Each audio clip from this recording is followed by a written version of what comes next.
إن الحمد لله نحمده ونستعينه ونستغفره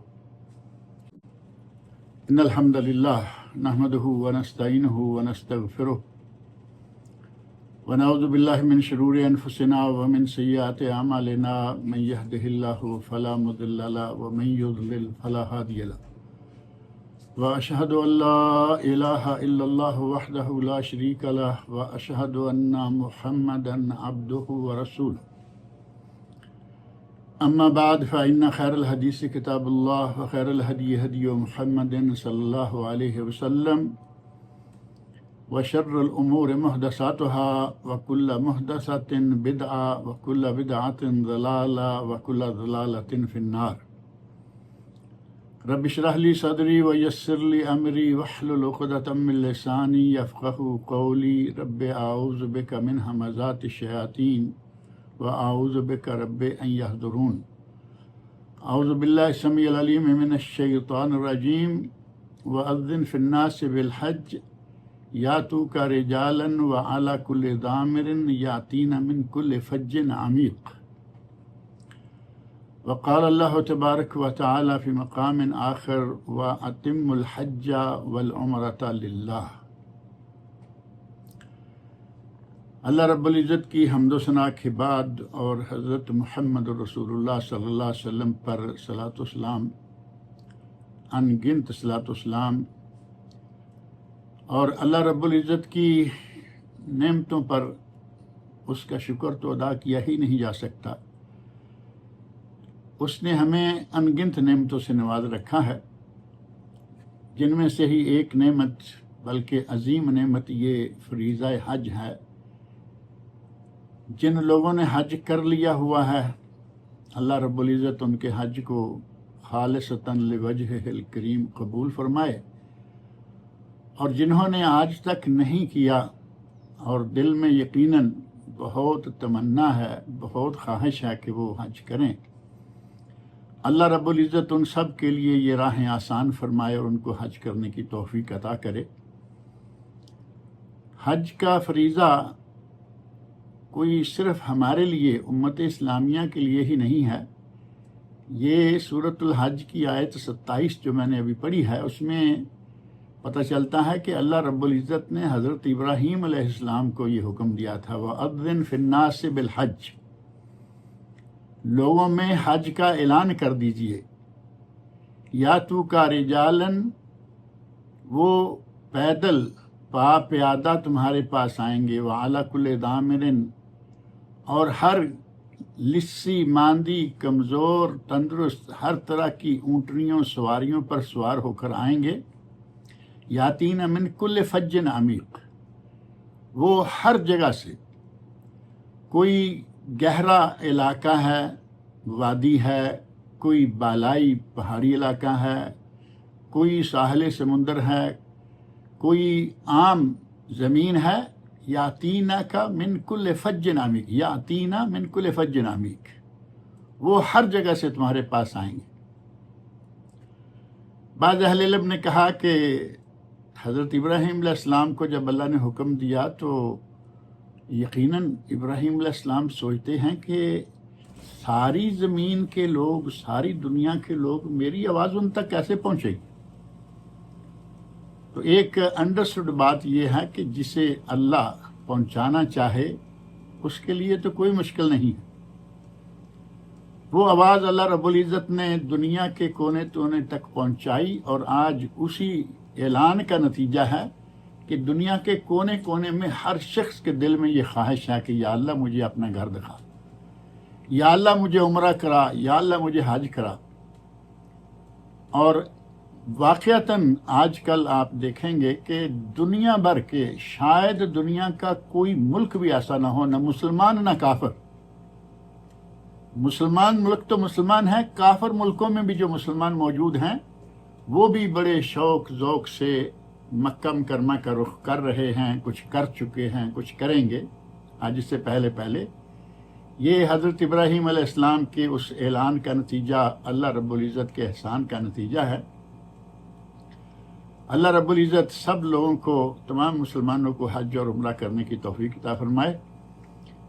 گزشتہ نشست میں ہم نے عمرہ تک کے مسائل و احکام، جس میں احرام باندھنا، احرام کے واجبات یا محرمات، اسی طرح احرام کے مباحات جو کام جائز ہیں وہ چیزیں ذکر کیں، اور طواف اور سعی کے مسائل ذکر کیے تھے۔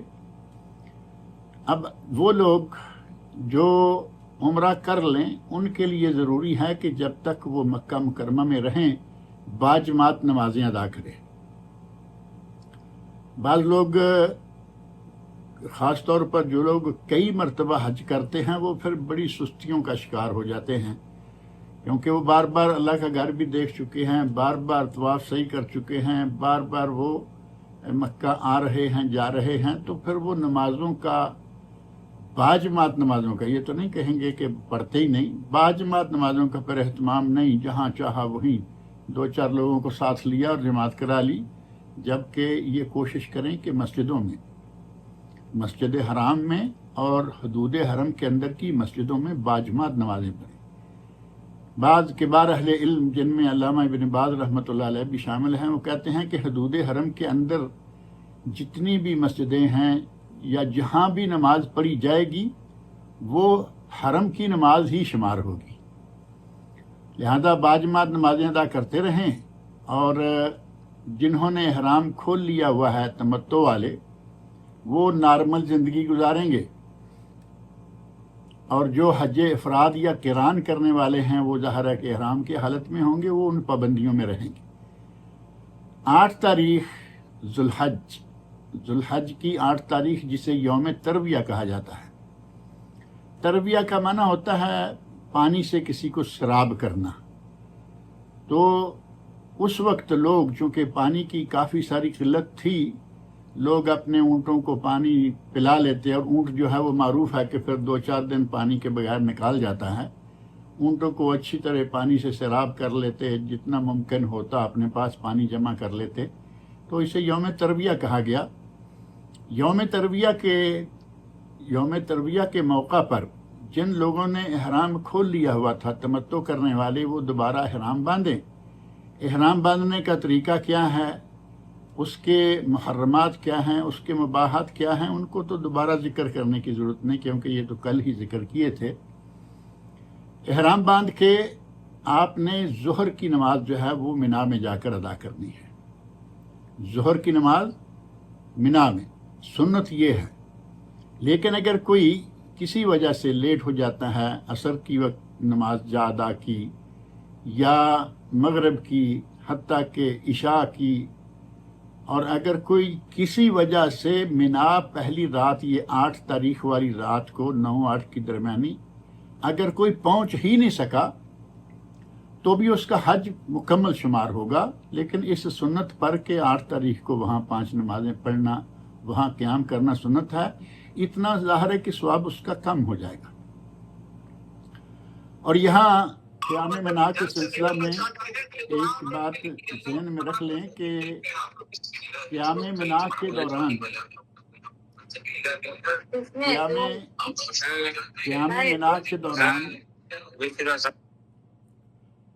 قیام منا کے دوران جو آج کی رات ہے یا دن ہے، 8 تاریخ اور 8 اور 9 کی درمیانی رات، یہ جتنی نمازیں ہیں، ان نمازوں کو قصر پڑھنا ہے۔ قصر یعنی 4 رکعتوں والی نماز 2 رکعتیں، اور سنتیں جو نمازوں کے ساتھ ہیں، فجر کے سوا 2 سنتیں، اور وطر جو نماز عشاء کا جز نہیں ہے وہ پڑھ سکتے ہیں، فجر کی 2 سنتیں اور وطر، باقی 2 فرض فجر کے، اور 2 ہی ظہر عصر کے، 2 ہی عشاء کے، اور 3 مغرب کے۔ ہمارے یہاں برصغیر پاک و ہند میں ایک جماعت کہیں علماء کی بہت بڑی، وہ جو نبی اکرم صلی اللہ علیہ وسلم کے فتح مکہ کے موقع پر آپ کے نماز پڑھنے میں آپ نے ارشاد فرمایا کہ تم اپنی نماز مکمل کر لو، نحن قوم سفر، ہم تو مسافر لوگ ہیں، ہم قصر پڑھ رہے ہیں، تو وہ سمجھتے ہیں کہ شاید یہ وہی سلسلہ ہے کہ جو لوگ اسی دن وہاں پہنچے ہیں وہ تو مسافر شمار نہیں ہوں گے، بلکہ جو پہلے سے بیٹھے ہوئے ہیں وہ بھی مسافر نہیں ہیں۔ تو وہ کہتے ہیں کہ پوری نمازیں پڑھی جائیں، جبکہ وہ موقع اور تھا، اور یہاں خاص حج کے موقع پر نبی اکرم صلی اللہ علیہ وسلم نے پوری نمازیں نہیں ادا کی کسی بھی موقع پر، بلکہ آپ نے قصر نمازیں ادا کی، لہذا قصر نمازیں پڑھیں۔ بہرحال یہ رات یہاں گزاریں، اور سنت یہ ہے کہ سورج نکلنے کے بعد عرفات کی طرف روانہ ہوں۔ اب اس سنت کو پورا کرنا آج کل مشکل ہو چکا ہے۔ ایک تو یہ کہ گاڑیوں اور سواریوں کے رش کی وجہ سے وہ جو کاروان والے ہیں یا جو بھی معلم حضرات ہیں وہ آدھی رات کو ہی لے کے نکل جاتے ہیں۔ کوئی بات نہیں، نکل جائیں، فجر کی نماز بعض دفعہ جا کے عرفات میں پڑھاتے ہیں۔ یہ سنت کا ترک ہوگا، لیکن ضرورت اور مجبوری کے تحت ہوگا۔ حج پر اس کا انشاءاللہ کوئی اثر نہیں پڑے گا۔ اگر وہ رات کو لے گئے ہیں، جائیے جہاں جا کے فجر کی نماز پڑھنے کا موقع ملتا ہے وہاں نماز پڑھیے۔ بہرحال اگر کوئی اپنی مرضی سے تھوڑا بہت خرچ کر لے، جیب سے خرچ کر لے، ان کے ساتھ جانے کی بجائے اپنے طریقے سے جائے، یا ہمت ہے تو پیدل جائے، اور ایسے لوگ موجود ہیں جو سنت کے مطابق عمل کرتے ہوئے سورج نکلنے کے بعد نکلتے ہیں منا سے اور عرفات کی طرف روانہ ہوتے ہیں۔ بہرحال اگر کوئی یہ ہمت کر پائے تو ٹھیک ہے، نہیں تو حج ان کا صحیح ہوگا، جو کہ آدھی رات کو یا سحری کے وقت یا فجر سے پہلے نکل جاتے ہیں۔ اور اب جو دن سورج جو چڑھ رہا ہے یا چڑھا ہے، یہ سورج ہے 9 تاریخ کا یوم عرفہ کا، اور یوم عرفہ جو ہے عرفات کی طرف جاتے ہوئے، منا کی طرف جاتے ہوئے آپ نے مسلسل تلبیہ لبیک اللہم لبیک اور تحلیل لا الہ الا اللہ، اسی طرح تکبیر۔ نبی اکرم صلی اللہ علیہ وسلم کے ساتھ صحابہ کرام تھے تو انہوں نے یہ بتایا ہے کہ صحیح بخاری، مسلم، نسائی اور ابن ماجہ وغیرہ میں حدیث موجود ہے، سنن کبریٰ، بہقی، مسند امام احمد اور دارمی میں بھی ہے کہ ہم میں سے کوئی تکبیر کہہ رہا ہوتا، کوئی تحلیل لا الہ الا اللہ کہہ رہا ہوتا، کوئی تلبیہ، کسی نے کسی کو نہیں روکا کہ تم یہ ایسا کیوں کر رہے ہو۔ نبی صلی اللہ علیہ وسلم تو پہلے وادی نمرہ میں گئے، پھر اس سے آگے وادی اورنا آتی ہے، پھر وہاں گئے زوال آفتاب کے بعد، جہاں آج کل مسجد نمرہ ہے، اصل میں وہ وادی اورنا ہے۔ لیکن اب رش کی وجہ سے ایسا ممکن نہیں رہا کہ لوگ پہلے اورنا میں جائیں، نمرہ میں جائیں، پھر آگے جائیں۔ آج کل جہاں مسجد نمرہ ہے وہاں پہنچیں، اور پھر پورے کا پورا میدان عرفات، نبی اکرم صلی اللہ علیہ وسلم جو جبل رحمت ہے اس کے قریب آپ نے قیام فرمایا، اور فرمایا وقفت ہاہنا وعرفہ کلھا موقف، میں نے تو یہاں وقوف کیا ہے جبکہ عرفات سارے کا سارا ہی موقف ہے۔ صحیح مسلم، ابو داؤد اور نسائی وغیرہ میں حضرت جابر رضی اللہ عنہ کی حدیث ہے جس میں حج کا مکمل نقشہ بیان کر دیا گیا ہے۔ اس میں آپ نے یہ فرمایا، اور عرفات میں آپ جبل رحمت پر نہیں چڑھے۔ ہمارے بعض لوگ جو ہیں وہ سمجھتے ہیں کہ جب تک جبل رحمت پر چڑھ نہیں جائیں گے شاید یوم عرفہ کا وقوف عرفہ پورا نہیں ہوگا یا حج پورا نہیں ہوگا۔ ایسا نہیں ہے۔ نبی اکرم صلی اللہ علیہ وسلم نے عرفات، اس جبل یوم عرفات جو ہے، اس دن جبل رحمت کے چاروں طرف گولائی میں جو راستہ ہے، اس راستے کی باہر کی جانب جو بڑی بڑی پتھروں کی سلیں تھیں، وہاں نبی اکرم صلی اللہ علیہ وسلم نے اپنی اونٹنی کو کھڑا کیا، اور قبلہ منہ اونٹنی کا بھی اور خود نبی صلی اللہ علیہ وسلم کا، اور وہاں آپ ذکر و دعا میں مشغول رہے، اور اس حد تک مشغول رہے کہ لوگوں کو شک ہو گیا کہ شاید آپ روزے سے ہیں۔ آج کل تو ایسا ممکن نہیں لگتا نا کہ شک کسی کو ہو جائے کہ روزے سے ہیں، کیونکہ آج کل تو ناشتہ آ رہا ہے، لنچ آ رہا ہے، اور حتیٰ کہ مغرب سے پہلے ڈنر بھی آ جاتا ہے کہ مزدلفہ میں چونکہ رش ہوگا اور یہ ہوگا وہ ہوگا، وقت کم ہوگا۔ اب تو ہمیں یہ نہیں شک پڑتا کسی پہ کہ کوئی روزے سے ہو، اور ویسے بھی جو لوگ حج کر رہے ہیں ان کا یوم عرفہ کو روزہ رکھنا سنت سے ثابت نہیں۔ صحابہ کو شک ہوا کہ شاید آپ روزے سے ہیں۔ ام الفضل رضی اللہ عنہا، جو حضرت عباس رضی اللہ عنہ کی بیوی، نبی صلی اللہ علیہ وسلم کی چچی ہیں، وہ کہتی ہیں کہ میں نے دودھ کا پیالہ لیا اور نبی اکرم صلی اللہ علیہ وسلم کی خدمت میں پیش کر دیا. آپ اونٹنی پر سوار تھے, آپ نے پیالہ لیا اور دودھ نوش فرمایا. تو سب کا یہ شک دور ہو گیا کہ نبی صلی اللہ علیہ وسلم روزے سے نہیں ہیں. بعض لوگ وہاں بھی روزہ رکھ لیتے ہیں. اب کیا کریں, سنت کی خلاف ورزیاں کرنا بعض لوگ پتہ نہیں اپنا حق سمجھتے ہیں یا کیا ہے. نبی اکرم صلی اللہ علیہ وسلم سے بڑھ کر عبادت گزار کون ہوگا؟ لیکن اس کے باوجود آپ نے وہاں روزہ نہیں رکھا. وہاں ذکر و دعا میں بہت زیادہ محنت کی اور کرنی چاہیے. اور بعض لوگوں کو دیکھا گیا ہے, آپ بھی یقیناً دیکھتے ہوں گے, جو لوگ حج پہ نہیں آئے ہوئے وہ ٹیلی ویژن وغیرہ پر دیکھتے ہیں, اتنا اونچا ہاتھ لے جاتے ہیں دعا مانگتے ہوئے, جبکہ نبی اکرم صلی اللہ علیہ وسلم کا دعا مانگنے کا انداز یہ تھا. صحابی کہتے ہیں رأیت رسول اللہ صلی اللہ علیہ وسلم یدعو یداہ الی صدرہ, نبی صلی اللہ علیہ وسلم کے دونوں ہاتھ جو ہیں وہ کھلے ہوئے تھے اور آپ کے سینے کے برابر تھے. کا استطعام المسکین, جس طرح کہ کوئی مسکین کھانا مانگ رہا ہو کسی سے. اب آپ اس سے اندازہ کر لیں کہ مسکین کھانا ایسے مانگتا ہے. مسکین کھانا مانگتا ہے وہی اپنے سینے کے سامنے ہاتھ کر کے کسی کے سامنے منتیں کرتا ہے کہ میں بھوکا ہوں, مجھے کھانا دیجیے.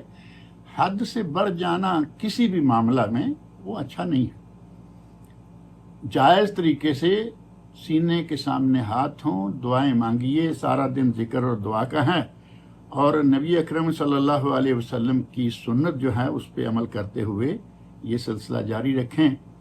اور عرفات کے دن یہاں قیام کرنا یا وقوف کرنا یہ حج کا رکن اعظم ہے.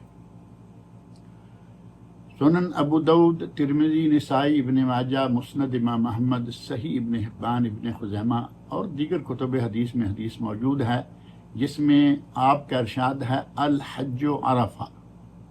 حج تو نام ہی یوم عرفات کا ہے یا وقوف عرفات کا ہے. حج نام ہی وقوف عرفات کا ہے, لہذا وقوف عرفات کے لیے آپ لوگ کوشش کر کے وہ سارا دن جو ہے اس کو آلتو فالتو باتوں میں, ادھر ادھر کی قصے کہانیوں میں نہیں, کوشش کریں کہ وہ سارا دن ذکر و عبادت میں رہے. اور وہاں خطبہ دیا جاتا ہے مسجد نمرہ میں, خطبہ سنیں اور باجماعت دونوں نمازیں جمعاً و قصراً.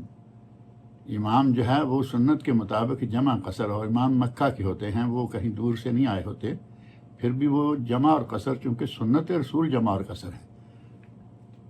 دونوں نمازیں, ایک اذان ظہر کے وقت اور اقامت ظہر کی, اور پھر دوسری اقامت عصر کی. 4 رکعتیں دو نمازوں کی اس طرح نبی اکرم صلی اللہ علیہ وسلم پڑھی ہیں. پہلے خطبہ دیا, آپ خطبہ سنیں. جو لوگ مسجد نمرہ میں نہیں ہیں, مسجد نمرہ کے قریب بھی نہیں, اور وہ سپیکر کام بھی نہیں دے رہے, اب اپنے ریڈیو سے, اپنے موبائل سے, کسی بھی طریقے سے آپ خطبہ سن سکتے ہیں. خطبہ سن سکتے ہیں ریڈیو موبائل سے, لیکن اس ریڈیو موبائل سے, اس آواز سے آپ نماز باجماعت نہیں پڑھ سکیں گے, کیونکہ نماز باجماعت پڑھنے کے لیے شرط یہ ہوتی ہے کہ امام کے اور مقتدی کے درمیان کوئی اتنا لمبا فاصلہ حائل نہ ہو. اب عرفات تو چونکہ بہت بڑی جگہ ہے, ریڈیو سے اور ٹیلی ویژن سے اور یہ وہ سے تو ساری دنیا میں حرمین شریفین کے ائمہ جماعت کراتے نظر آ رہے ہوتے ہیں. اس طرح تو پھر صرف عرفات نہیں, دنیا بھر میں لوگ جو ہے وہ باجماعت نمازیں ادا کر لیں. ایسا نہیں, صرف خطبہ سن لیجئے اور پھر اپنے ٹینٹ میں, جو لوگ مسجد نمرہ سے دور ہیں, جو جماعت میں شرکت نہیں کر سکتے, اپنے ٹینٹ میں جماعت کرائیے اور باقاعدہ اذان کہہ کر, ایک اذان, 2 اقامتیں, 2 نمازیں, 2 رکھتے. یہ سنت رسول ہے. اور نبی اکرم صلی اللہ علیہ وسلم کا ارشاد صحیح مسلم, نسائی, ابن ماجہ, ابن خزیمہ اور مستدرک امام حاکم میں ہے, ما من یوم اکثر من ان یعتق اللہ فیہ عبدا من النار من یوم عرفہ. کوئی دن ایسا نہیں ہے کہ جس دن اللہ اتنے لوگوں کو جہنم سے آزاد کرتا ہو جتنے لوگوں کو یوم عرفات کے وقت آزاد کرتا ہے. وَإِنَّهُ لَيَدْنُ, اللہ رب العزت بندوں کے قریب ہو جاتا ہے. اور ایک حدیث ہے جو ہم ذکر کرتے ہیں, اس میں آیا کہ اللہ آسمانی دنیا پر نازل ہو جاتا ہے. اللہ بندوں کے قریب ہو جاتا ہے، ثم یباہی بہم الملائکہ، اور پھر ملائکہ کے سامنے، فرشتوں کے سامنے فخریہ انداز سے کہتا ہے انظروا الی عبادی، میرے بندوں کو دیکھو، اتونی شعثا غبرا، کس طرح پراگندہ حال اور غبار آلود ہو کر میرے پاس آئے ہیں، ذاجین من کل فج عمیق، تلبیہ کہتے ہوئے دنیا بھر سے، ہر اونچائی اور گہرائی، ہر قسم کی جگہ سے آئے ہیں، اشہدکم انی قد غفرت لہم، اشہدکم انی قد غفرت لہم، میں تمہیں گواہ کرتا ہوں، فرشتوں کو کہتے ہوئے اللہ تعالیٰ کہتا ہے کہ میں تمہیں گواہ کرتا ہوں کہ میں نے ان لوگوں کو بخش دیا۔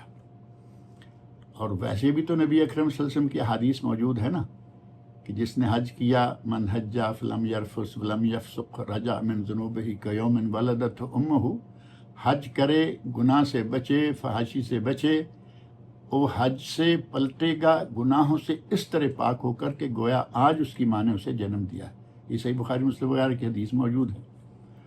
اور بعض احادیث میں جیسے شرح سنہ بغوی ہے، مسند ابو یعلا ہے، صحیح ابن حبان، صحیح ابن خزیمہ، مسند بزار، اور معجم طبرانی کبیر میں ایک حدیث ہے جس میں نبی اکرم صلی اللہ علیہ وسلم فرماتے ہیں اذا کان یوم عرفہ ان اللہ ینزل الی السماء الدنیا، جب عرفہ کا دن ہوتا ہے تو اللہ رب العزت آسمان دنیا پر نزول فرماتے ہیں۔ وہ کیسے نزول فرماتے ہیں؟ کما یلیق بجلالہ، یہ جیسے اللہ کی شان ہے وہ اسی کے مطابق۔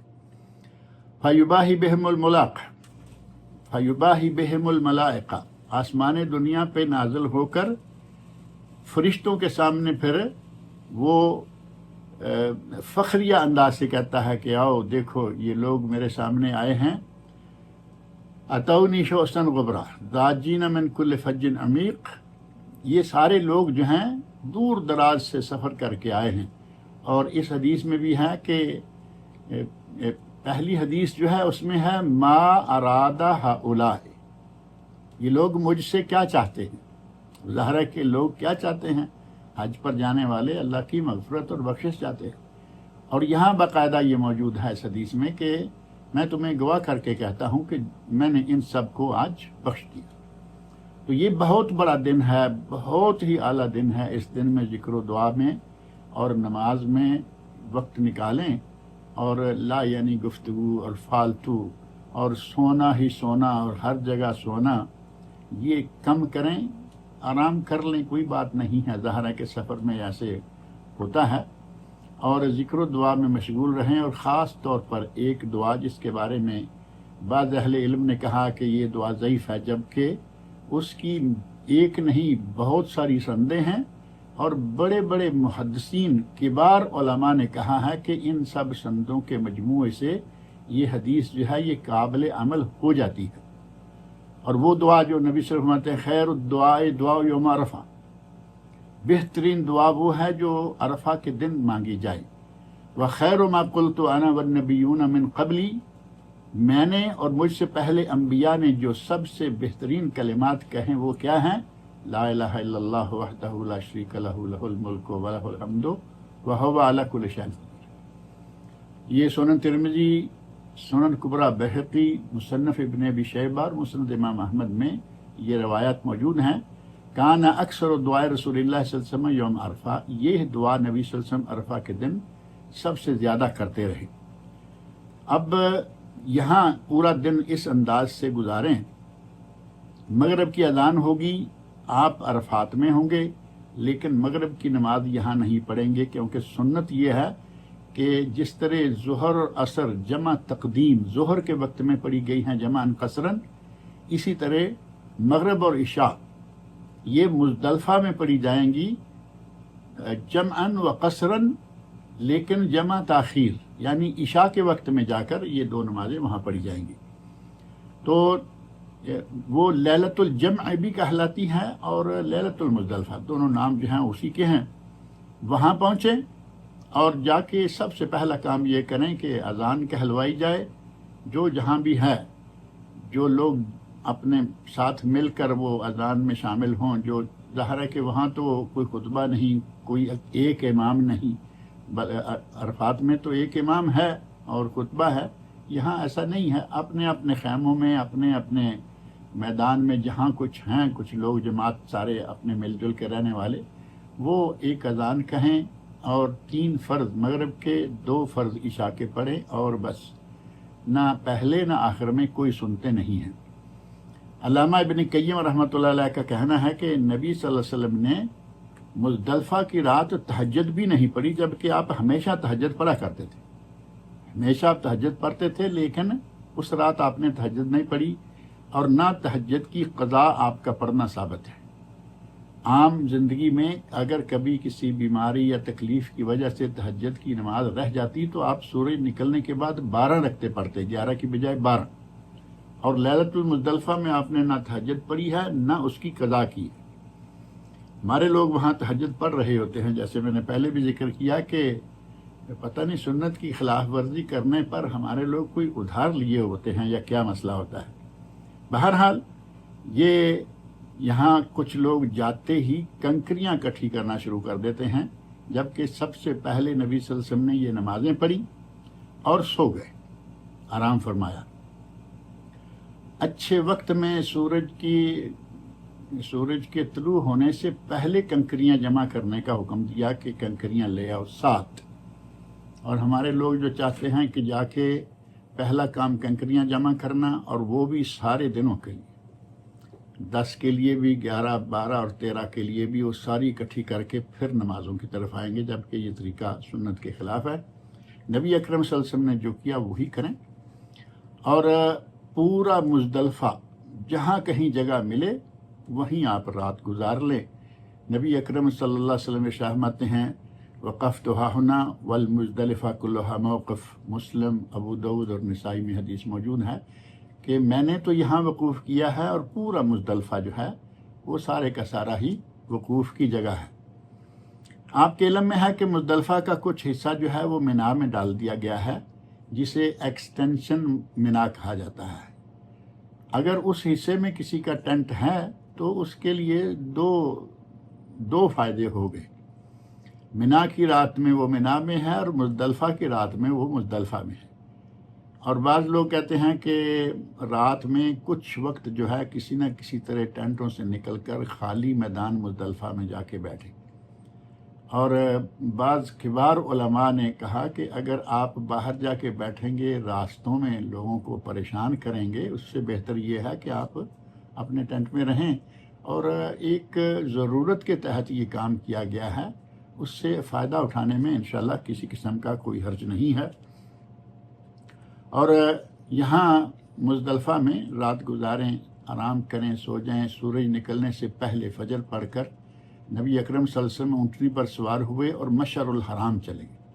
مشعر الحرام جیسے عرفات میں پہاڑی ہے جبل رحمت، اسی طرح مزدلفہ میں پہاڑی ہے جس کا نام مشعر الحرام ہے، اور اس کے پاس جانا، اس کا ذکر باقاعدہ قرآن کریم سورۃ البقرہ آیت نمبر 198 میں موجود ہے۔ فَإِذَا أَفَضْتُم مِّنْ عَرَفَاتٍ فَاذْكُرُوا اللَّهَ عِندَ الْمَشْعَرِ الْحَرَامِ وَاذْكُرُوهُ كَمَا هَدَاكُمْ۔ جب تم عرفات سے پلٹو، یعنی واپس نکلو عرفات سے، مزدلفہ آؤ، تو مشعر الحرام کے پاس اس طرح اللہ کا ذکر کرو جس طرح کہ اس نے تمہیں ہدایت کی ہے۔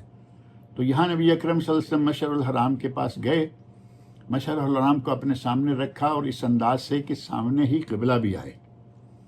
وہاں آپ نے ذکر و دعا شروع کی، اور سورج نکلنے سے تھوڑا پہلے تک ذکر و دعا کرتے رہے، مشغول رہے، اور سورج کے طلوع ہونے سے تھوڑا پہلے آپ نے وہاں سے روانگی اختیار کر لی۔ لیکن وہ لوگ جو بوڑھے ہیں، وہ لوگ جو بیمار ہیں، ظاہر کی تکلیف بھی ہو جاتی ہے، بیماری بھی آ جاتی ہے، اگر کوئی خواتین ہیں اور وہ پریگننٹ ہیں، ان کے لیے پورے رش کے وقت میں نکلنا مشکل ہے، تو ایسے لوگوں کے لیے حضرت ابن عباس رضی اللہ عنہما کہتے ہیں کہ میری عمر 7 سال کی تھی جب میں نے نبی صلی اللہ علیہ وسلم کے ساتھ حج کیا۔ اپنے گھر کے ضعیف لوگوں کے ساتھ مجھے نبی صلی اللہ علیہ وسلم نے آدھی رات کے بعد حکم دے دیا کہ تم نکل جاؤ، مینا چلے جاؤ۔ تو ہم مینا چلے گئے، اور مینا روانہ کرتے ہوئے ہمارے لوگوں میں ایک عجیب بات ہے کہ مینا کی طرف جائیں گے تو کنکریاں مار کے اپنے ٹینٹ میں جائیں گے، جبکہ نبی صلی اللہ علیہ وسلم نے جب انہیں بھیجا تو ساتھ ہی حکم دیا بنیا لا ترم الجمرۃ حتی تطلع الشمس، بیٹا دیکھو جاؤ لیکن سورج نکلنے سے پہلے کنکریاں مت مارنا۔ آج کل کچھ ضرورتیں اور کچھ مجبوریاں ایسی آ گئی ہیں رش کی وجہ سے کہ بعض مفتیان کرام بھی فتویٰ دے دیتے ہیں، اور وہاں تو خیر اس طرح کا فتویٰ پھر بہت چلتا ہے، معلم اپنا فتویٰ دے رہا ہوتا ہے، جو کاروان کا معلم ہے ان میں سے کوئی عالم ہونا ضروری نہیں، اس کا فتویٰ چلتا ہے۔ بہرحال اگر کوئی ایسی ضرورت ہے، مجبوری ہے تو ٹھیک ہے، ورنہ بہتر یہ ہے کہ چلے جائیں، آرام کریں اپنے ٹینٹ میں، لیکن کنکریاں مارنے کے لیے سورج نکلنے کے بعد، سورج نکلنے کے بعد کنکریاں مارنے کے لیے جائیں۔ لیکن یہاں یہ بات ایک اور ذکر کر دیں کہ مزدلفہ سے منا جاتے ہوئے جب آپ سورج طلوع ہونے سے تھوڑا پہلے روانہ ہوں گے تو راستے میں وادی محصر آئے گی، وادی محصر۔ اس وادی میں اللہ رب العزت نے اصحاب الفیل، الم تر کیف فعل ربک باصحاب الفیل، وہ ذکر آپ کے سامنے موجود ہے قرآن کریم میں، یہاں تباہ کیا تھا ابرہہ کو اور اس کے لشکر کو۔ اور نبی صلی اللہ علیہ وسلم کا ارشاد ہے کہ ہر وہ جگہ جہاں سے کبھی کسی پر عذاب نازل ہوا ہو، جہاں پر کسی پر عذاب نازل ہوا ہو اس جگہ سے جلدی سے نکل جانا چاہیے۔ نبی صلی اللہ علیہ وسلم وہاں پہنچے، حتی اتی بطن محصر فحرق قلیلا، تو آپ نے اپنی سواری کو تھوڑا تیز کر لیا۔ ہمارے لوگوں میں سے بعض کو دیکھا گیا باقاعدہ کہ وہاں سوئے ہوئے ہوتے ہیں، وہ منا کے قریب ہو کے سوئیں گے، اتنا قریب ہو جاتے ہیں کہ وادی محصر میں جا سوتے ہیں، جو کہ ایک انتہائی ناجائز قسم کا عمل ہے۔ وہاں جب آپ وادی محصر سے نکل گئے تو سورج چونکہ اب نکل چکا ہے، آپ جا کے پہلے نمبر پر جو جمرہ کبریٰ ہے، جمرہ عقبہ، بڑا شیطان کہیں جسے پہلے شیطان بزرگ کہا گیا۔ شروع میں کچھ لوگوں نے دیکھا ہوگا کہ بورڈ لکھا ہوا ہوتا تھا جمرہ عقبہ اور شیطان بزرگ، تو پھر کسی نے بتایا کہ یہ بزرگ کا لفظ جو ہے ہمارے یہاں اس طرح استعمال نہیں ہوتا، تو پھر اب وہ لفظ نکال دیا گیا ہے۔ تو بڑے شیطان کو اس دن صرف اکیلے کو کنکریاں مارنا ہے، دوسرے دو کو نہیں۔ اور کنکریاں مارنے کے لیے اس دن جو 4 اعمال ہیں ان میں سے یہ ہے، لیکن یہاں کنکریاں مارنے کے لیے جو ایک خاص انداز ہے وہ ذہن میں رکھنا چاہیے۔ مکہ آپ کی بائیں جانب ہو، منا آپ کی دائیں جانب ہو۔ صحیح بخاری، ابو داؤد، نسائی اور مسند امام احمد میں حدیث ہے، نبی اکرم صلی اللہ علیہ وسلم کا عمل مبارک کہ آپ نے مکہ دائیں طرف اور منا کو، مکہ بائیں طرف اور منا کو دائیں طرف کیا اور کنکریاں ماری 7۔ پہلے دن 10 تاریخ کو صرف 7 ہی ہیں، اور ہر کنکری کے ساتھ آپ اللہ اکبر، اللہ اکبر کہتے اور کنکری مار دیتے۔ اور کنکری جو ہے، یہ جو تلبیہ ہے کنکریاں مارنے تک جاری رکھنا ہے، لبیک اللہم لبیک جو ہے یہ کنکریاں مارنے تک جاری رہے گا۔ جب آپ جمرہ پر پہنچے، اللہ اکبر کنکریاں مارنا شروع کر دیا، اب ساتھ ہی تلبیہ کہنا جو ہے وہ ختم کر دیں اور کنکری ایک ایک کر کے ماریں۔ اب بعض لوگ ہیں ان کے پاس بیوی بھی ہے، کوئی چھوٹے ایک بچے ہیں، کوئی والدین ہیں، ان کے پاس کافی ساری یہ کنکریاں ہو گئی، انہوں نے کہا کہ میں مار کے آ جاتا ہوں، آپ لوگ رہو، وکالت جائز ہے۔ تو وہ چونکہ اب اس کو ایک جمرے پر 7 اپنی، 7 والد کی، 7 والدہ کی، 7 بیوی کی، 7 ایک آدھ بچے کی، تو وہ اتنی ایک ایک کر کے مارے گا، وہاں رش ہوتا ہے، تو پھر وہ مٹھی لی اور پھینک دی۔ اب یہ مٹھی بھر کے پھینکے گا تو وہ ایک کنکری شمار ہوگی، باقی ساری جو ہیں اس کی رہ گئی۔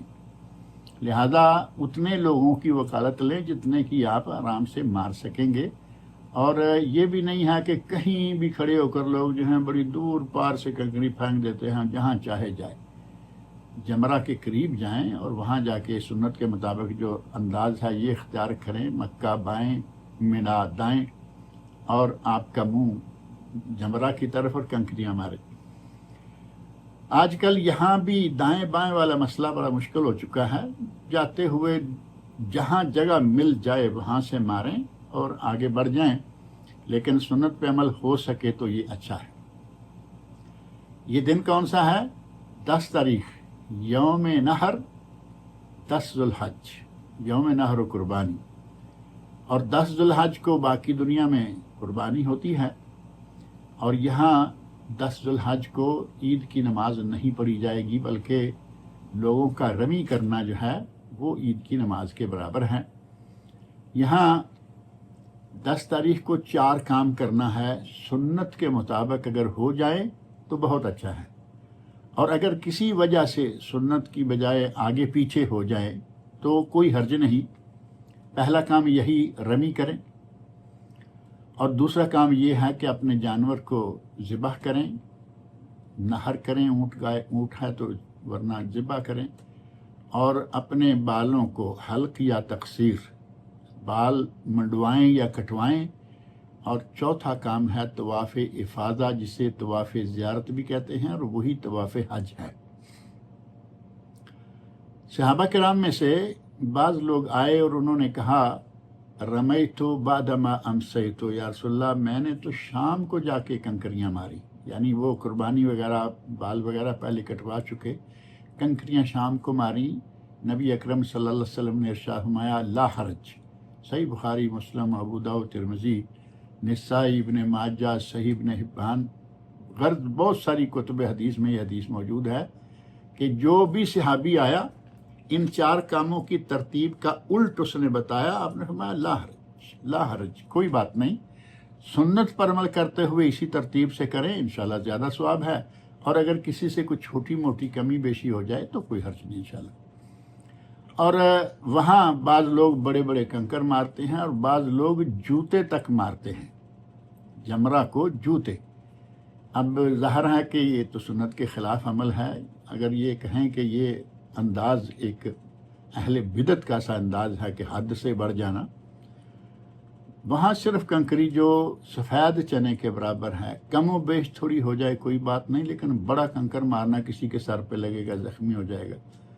جوتے مارنا جس کا کوئی ثبوت نہیں، کوئی دلیل نہیں، بالکل ہی غلط بات ہے۔ رہا مسئلہ قربانی کا، تو قربانی کریں، اور اپنے ہاتھ سے کرنا سنت ہے، اپنی قربانی کا گوشت کھانا بھی سنت ہے۔ نبی صلی اللہ علیہ وسلم نے 100 اونٹ ذبح کیے، قربانی کیے، جن میں سے 63 اتفاق سے اپنے ہاتھ سے ذبح کیے، اور باقی 37 جو ہیں حضرت علی رضی اللہ عنہ یمن سے لائے تھے آپ کے لیے، وہ انہوں نے ذبح کیے، اور پھر 100 اونٹ کی بوٹیاں سب کی ایک ایک 2 بوٹی لی، اور وہ ساری پکوائیں اور بوٹیاں کھائیں اور شوربہ پیا۔ یہ سنت ہے کہ اپنی قربانی کا گوشت کھایا جائے، اور آج کل چونکہ وہاں یہ بھی اتنا آسان نہیں رہا، بہرحال اگر ہو سکے تو سنت پہ عمل کر لیں، اور اس میں وکیل مقرر کرنا بھی جائز ہے کہ آپ کی قربانی کوئی دوسرا کر دے، جیسے کاروان والے عموماً معلم حضرات پیسے لے لیتے ہیں کہ ہم قربانی کر دیں گے، یا بینک ہے، بینک والے لے رہے ہیں۔ اگر بینک نے یا وکیل نے قربانی کی ذمہ داری لے لی ہے تو اب آپ کو کسی میسج کا انتظار کرنے کی کوئی ضرورت نہیں ہے۔ ہمارے لوگ میسج کا انتظار کرتے رہتے ہیں، کیونکہ قربانی جو ہے وہ انہوں نے کرنی ہے، اور جب وہ جانور ذبح ہوگا تو اس وقت ان کو میسج آئے گا اور پھر بال کٹائیں گے۔ ایسا میسج وہ کہاں، لاکھوں قربانیاں ہوتی ہیں، کہاں انہوں نے ہر بکرے کے گلے میں آپ کی پٹی ڈالی ہوئی ہوگی، اور جب وہ ذبح ہوگا تو آپ کو میسج بھی آ جائے گا۔ یہ بس ایسے اطمینان دلانے کے لیے بات ٹھیک ہے۔ آپ نے پیسے دے دیے ہوئے ہیں اور 10 تاریخ آ گئی، اب آپ کنکریاں ماریں، بال کٹوائیں، آپ کی قربانی سمجھے ہو گئی، احرام نکالیں، نہائیں دھوئیں، خوشبوئیں لگائیں، اور جا کے طواف کریں۔ اگر اپنے ہاتھ سے ذبح کریں تو پھر اللہم ان ھذا منک ولک اللہم تقبل منی، یہ الفاظ ہیں جو کہنے چاہیے، اللہم ان ھذا منک ولک اللہم تقبل منی۔ عام طور پر جانور کو ذبح کرنا ہو تو اس کے لیے بھی بسم اللہ اللہ اکبر تو ہے یہ نا، یہ کہیں بسم اللہ اللہ اکبر، اس کے بعد یہ الفاظ ضرور کہہ لیں، اللہم ان ھذا منک ولک اللہم تقبل منی۔ اور اگر کسی کے پاس قربانی نہ ہو تو پھر اس کے لیے 10 روزے ہیں۔ اتفاق سے پیسے چھن گئے، گم گئے، کچھ بھی ہو گیا، قربانی نہیں دے سکتا، تو وہ قربانی کے قائم مقام 10 روزے رکھے گا، اللہ رب العزت نے قرآن کریم میں ارشاد فرمایا ہے فمن لم یجد فصیام ثلاثۃ ایام فی الحج وسبعۃ اذا رجعتم تلک عشرۃ کاملہ، 3 روزے حج کے موقع پر رکھ لے، 7 واپس آ کے رکھ لے، اور حج کے موقع پر ایام تشریق 11، 12، 13 ان 3 دنوں میں روزہ رکھنا منع ہے، لیکن جس کے پاس قربانی نہ ہو اس کو اجازت ہے کہ وہ روزہ رکھے۔ اب ظاہر ہے کہ یہ خاص حالت ہے، یہ روزہ رکھ لے، کوئی حرج نہیں۔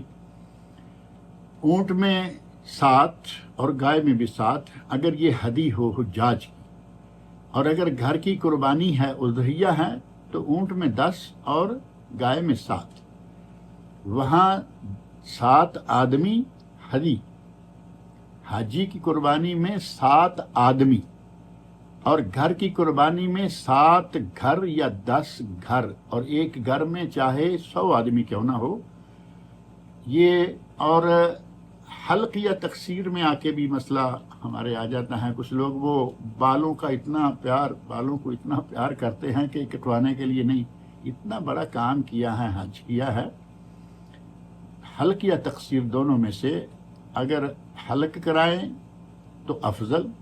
نبی صلی اللہ علیہ وسلم کی 3 دعائیں کل ہم نے ذکر کیا تھا، 3 مرتبہ دعا کی، 4تھی مرتبہ تقصیر والوں کے لیے، اور تقصیر بھی پورے سر کے بال کٹنے چاہیے، یہ نہیں کہ کہیں سے کچھ پکڑ لیے اور کہیں سے چھوڑ دیو، 2، 4، 6 کنچیاں عموماً آپ دیکھتے ہیں مروہ پر لے کے کھڑے ہوتے ہیں لوگ۔ جب آپ نے کنکریاں مار لیں، قربانی کر لی یا ہو گئی آپ کی طرف سے، اور آپ نے اپنے بال کٹوا لیے، تو آپ کو تحلل اول حاصل ہو گیا۔ اب ساری چیزیں جو احرام کی وجہ سے آپ پر منع ہوئی تھی، وہ ساری کی ساری چیزیں اب آپ کے لیے حلال ہو گئی ہیں، سوائے میاں بیوی کے باہمی تعلقات کے۔ وہ تحلل اول اسی لیے کہا گیا کہ وہ چیز ابھی آپ کے لیے جائز نہیں ہوئی جب تک کہ آپ طواف نہیں کر لیں گے۔ اب آپ خوشبو لگائیے، نہائیے دھوئیے، جا کے طواف کیجئے۔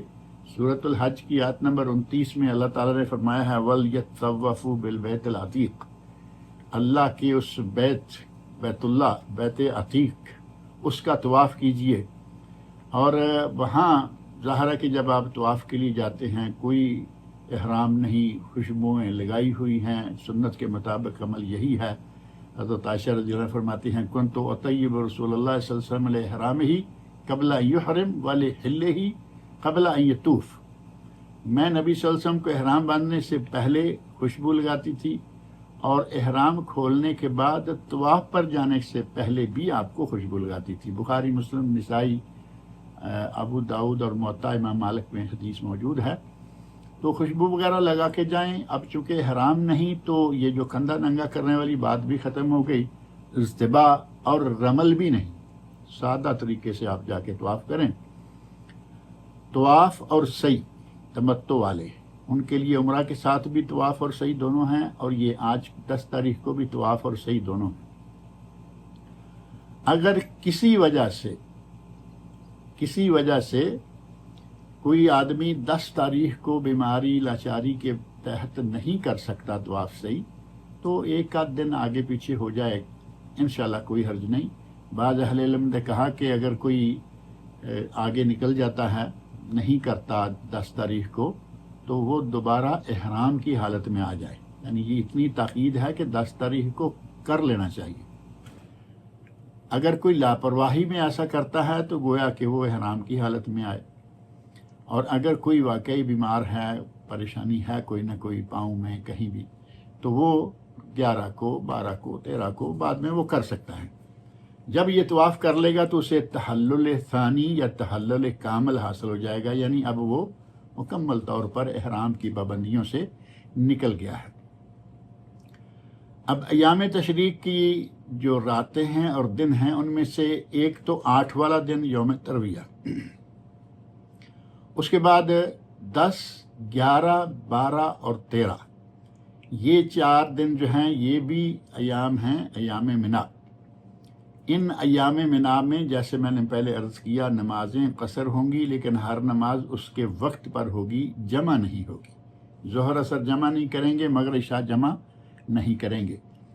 اور ان دنوں میں آپ نے روزانہ ظہر کی نماز کے بعد کنکریاں مارنا سنت ہے، ظہر کی نماز کے بعد، لیکن مجبوریوں کے تحت اگر وہ لے جاتے ہیں کسی بھی دوسرے وقت میں تو مار کے آ جائیں، اور اگر اپنی ہمت سے جیسے منا سے نکلنا ہے سورج طلوع ہونے کے بعد، اس طرح کی بات ہے، ہمت کر سکتے ہیں تو وقت پہ جا کے مار کے آئیں، اور وہ ہے ظہر کے بعد، پہلے دن سورج طلوع ہونے کے بعد، اور باقی 3 دنوں میں ظہر کے بعد، یعنی سورج کے سر سے ڈھل جانے کے بعد۔ یہ ہے وقت خاص طور پر کنکریاں مارنے کا۔ اور منا میں مسجد خیف ہے، معروف ہے، اگر کوئی قریب ہے تو اسے مسجد خیف میں نمازیں پڑھنی چاہیے باجماعت، اور اگر کوئی دور ہے کبھی ایک نماز آ کے پڑھ لیتا ہے تو بھی اچھا ہے، اور اگر نہیں پڑھتا تو کوئی اس سے فرق نہیں پڑتا۔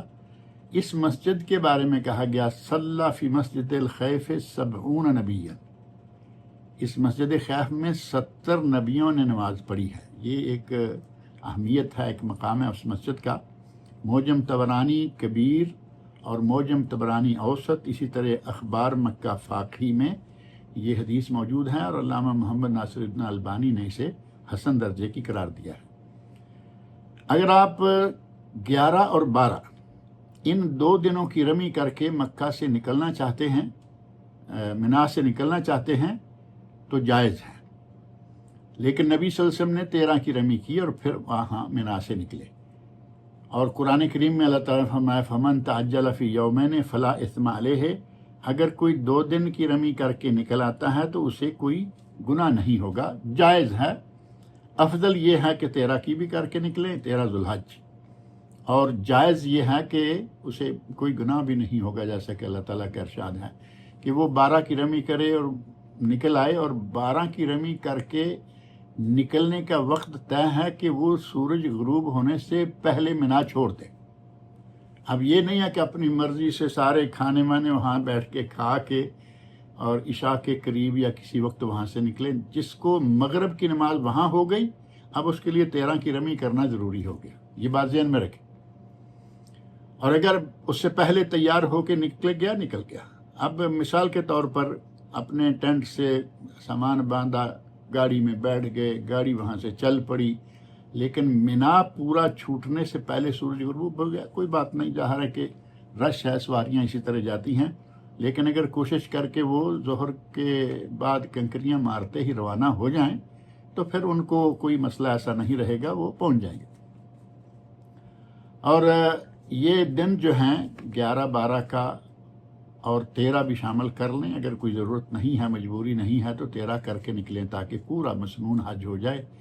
ان دنوں راتوں کا قیام کرنا واجب ہے، ان راتوں کا، منا کی راتوں کا قیام کرنا واجب ہے۔ اگر کوئی بلا ضرورت و مجبوری چھوڑ دے تو اسے دم دینا چاہیے، لیکن اگر کوئی ضرورت و مجبوری ہے تو نبی اکرم صلی اللہ علیہ وسلم نے انہیں اجازت دی، جیسے بکریاں چرانے والے جو چرواہے ہیں، ریوڑوں کے چرواہے، انہیں آپ نے اجازت دے دی، اور حضرت عباس رضی اللہ عنہ نے، چونکہ وہ سقایت الحاج، حاجیوں کو پانی پلانے کی ڈیوٹی پر تھے، انہوں نے اجازت مانگی تو انہیں بھی آپ نے اجازت دے دی۔